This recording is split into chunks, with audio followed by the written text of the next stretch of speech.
আসসালামু আলাইকুম সুপ্রিয় দর্শক, শুভেচ্ছা জানবেন। বিশ্বের সবার মনোযোগ এখন ইরানের দিকে। যুক্তরাষ্ট্র এবং ইরানের মধ্যে একটা যুদ্ধ শুরু হয়ে যায় কি না তা নিয়ে এক ধরনের টান টান উত্তেজনা নিয়ে সবাই সেদিকে নজর রাখছে। কিন্তু অন্যদিকে রাশিয়া ইউক্রেন যুদ্ধ বন্ধ করার জন্য বেশ গুরুত্বপূর্ণ কিছু ঘটনা ঘটছে। সে বিষয়টি আমাদের চোখের আড়ালেই চলে যাচ্ছে। এই কন্টেন্টে সুপ্রিয় দর্শক, আমি রাশিয়া ইউক্রেন যুদ্ধ বন্ধ করার জন্য যে প্রক্রিয়াগুলোতে কিছু আশাবাদ তৈরি হয়েছে সে বিষয়গুলো নিয়ে আলোচনা করব। আশাবাদের বিষয়টি এসেছে সংযুক্ত আরব আমিরাত অর্থাৎ আবুধাবিতে একটা বৈঠকের পর। সে বৈঠক অনুষ্ঠিত হয়েছিল ত্রিপাক্ষিক, অর্থাৎ রাশিয়া, ইউক্রেন এবং যুক্তরাষ্ট্র তিন দেশের একটা বৈঠক সেখানে অনুষ্ঠিত হয়েছিল। এই বৈঠকে তিন দেশের কর্মকর্তা পর্যায়ে বৈঠক হয়েছে, মানে একদম শীর্ষ পর্যায়ের বৈঠক নয়। কিন্তু সেই বৈঠকটি গঠনমূলক হয়েছিল বলে তখন যারা অংশগ্রহণ করেছিলেন তারা বলেছিলেন। এখন এই বৈঠকের ফলাফল দেখে মনে হচ্ছে যে সত্যি সত্যিই বেশ গঠনমূলক কিছু কাজ হয়েছে। কেমন? এখন একটা সিদ্ধান্ত হয়েছে যে জেলেনস্কি এবং ভ্লাদিমির পুতিন তারা দুজন একটা সরাসরি বৈঠক করবেন। অর্থাৎ পুতিন এবং জেলেনস্কি এই যুদ্ধটা বন্ধ করার জন্য মুখোমুখি বসছেন। ভ্লাদিমির পুতিনের তরফ থেকে বলা হয়েছে যে এই যুদ্ধ বন্ধ করার জন্য জেলেনস্কির সঙ্গে বসার জন্য তিনি প্রস্তুত আছেন। কিন্তু এখানে ভ্লাদিমির পুতিনের বা ক্রেমলিনের মুখপাত্র দিমিত্রি পেসকভ জানিয়েছেন যে বৈঠকটা অনুষ্ঠিত হতে হবে মস্কোতে। অর্থাৎ ইউক্রেনের প্রেসিডেন্ট জেলেনস্কিকে যেতে হবে মস্কোতে এবং সেখানে গিয়ে তাকে বৈঠক করতে হবে। এখন এই দুই দেশের ভেতরে তো যুদ্ধ চলছে। পুতিন জেলেনস্কিকে দেখতে পারেন না, ঘৃণা করেন। জেলেনস্কি পুতিনকে দেখতে পারেন না, ঘৃণা করেন। দুই দেশের আক্রমণে দুই দেশের ব্যাপক জানমালের ক্ষতি হচ্ছে।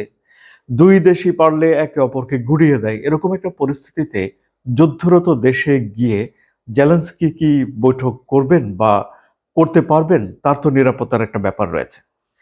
রাশিয়ার প্রেসিডেন্ট ভ্লাদিমির পুতিন বলেছেন যে জেলেনস্কিকে মস্কোতে গিয়েই বৈঠক করতে হবে এবং এই বৈঠক করার জন্য জেলেনস্কির নিরাপত্তা দেবে রাশিয়া এবং তার কাজের পরিবেশ তৈরি করে দেবে। অর্থাৎ তিনি যে কাজ করতে চান, আলোচনার জন্য যা যা দরকার সেসব বিষয়গুলো দেবে এবং সসম্মানে জেলেনস্কি সেখানে যাবেন এবং বৈঠক করে চলে আসবেন।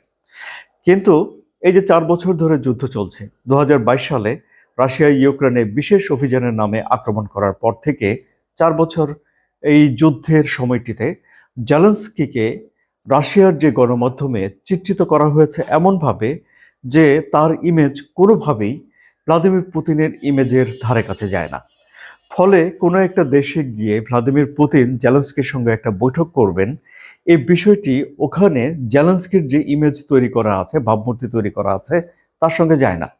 সুতরাং ভ্লাদিমির পুতিনের জন্য এটা একটু কঠিন যে তৃতীয় কোনো একটা দেশে গিয়ে জেলেনস্কির সঙ্গে বৈঠক করবেন। আবার জেলেনস্কি যদি রাশিয়াতে যান তাহলে এখানে রাশিয়ার একটা হায়ারার্কি থাকে যে তাকে ডেকে আনা হয়েছে, তিনি এসে এখানে বৈঠক করেছেন।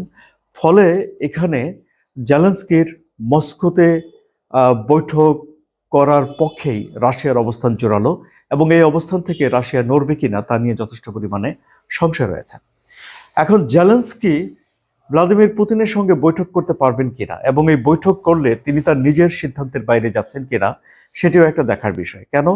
কারণ হলো যে 2022 সালে জেলেনস্কি একটা ডিক্রি জারি করেছিলেন, যে ডিক্রিতে তিনি বলেছেন যে পুতিনের সঙ্গে তার কোনো আলোচনা নয়। তো এখন ডিক্রি একটা আইন মাত্র, যিনি ডিক্রি জারি করতে পারেন তিনি তো ডিক্রি বাতিলও করতে পারেন। আবার ধরুন এই বৈঠকটা অনুষ্ঠিত হোক, এটি চান মার্কিন প্রেসিডেন্ট ডোনাল্ড ট্রাম্প। আলাস্কাতে পুতিনের সঙ্গে একটা বৈঠক হওয়ার পরে ডোনাল্ড ট্রাম্প আশা করেছিলেন যে পুতিন জেলেনস্কি একটা বৈঠক অনুষ্ঠিত হবে, কিন্তু তখন এই বৈঠকটা অনুষ্ঠিত হয়নি। ফলে বিভিন্ন সময়ে আমরা ডোনাল্ড ট্রাম্পকে দেখতে পেয়েছি যে তিনি রাশিয়ার উপরে হতাশ হয়েছেন, জেলেনস্কির উপরে হতাশ হয়েছেন, তিনি ইউক্রেনের উপরে চাপ প্রয়োগ করেছেন, তিনি রাশিয়ার উপরে নিষেধাজ্ঞা আরোপ করেছেন, কিন্তু কোনোভাবেই তিনি এই যুদ্ধটা বন্ধ করতে পারছেন না এখনো পর্যন্ত। এবং তিনি বলেছিলেন যে তিনি ক্ষমতায় আসলে 24 ঘন্টার মধ্যে তিনি এই যুদ্ধ বন্ধ করতে পারবেন, কিন্তু সেটি এখনো পর্যন্ত হয়ে ওঠেনি। কিন্তু যদি সত্যি সত্যি পুতিন এবং জেলেনস্কি একটা বৈঠক অনুষ্ঠিত হয় তাহলে এটি রাশিয়া ইউক্রেন যুদ্ধ বন্ধ করার জন্য অত্যন্ত গুরুত্বপূর্ণ একটা পদক্ষেপ হবে বলেই ধারণা করা হচ্ছে। আপনাদের কি মত? আপনারা কি মনে করেন? সুপ্রিয় দর্শক, আপনাদের মতামত কমেন্টে জানান। আলোচনা যদি ভালো লাগে তাহলে সাবস্ক্রাইব করে চ্যানেলের সঙ্গে থাকুন। ধন্যবাদ।